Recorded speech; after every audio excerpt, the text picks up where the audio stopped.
конституцияға өзгерістер енгізу бұл жалпы жай кітап жазу деген сөз емес. Енді кезінде осы ақш мемлекетінде әрбір штаттың өзінің жеке конституциясы, жалпы штаттың ерекшелігінен ары жеке конституциясы болған.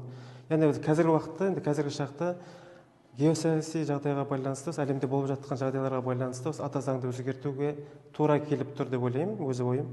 Бұл жерде ең негізгі мәселелер, бұл жерде құрылтайдың енгізілуі, сонымен қатар вице-президент лауазымының жаңадан орын алуы, және де енді Қазақстанда сот ісі, прокуратура ісі көптеген істердің барлығына да жалпы өзгерістер енгізіліп жатыр.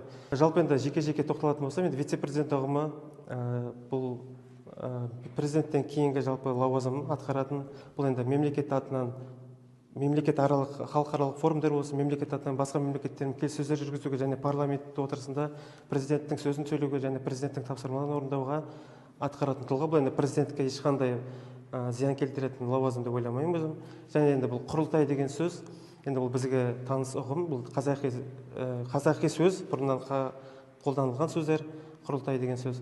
Енді бұл біз өзімізге жақсы жағынан пайдасы болады деп ойлаймын.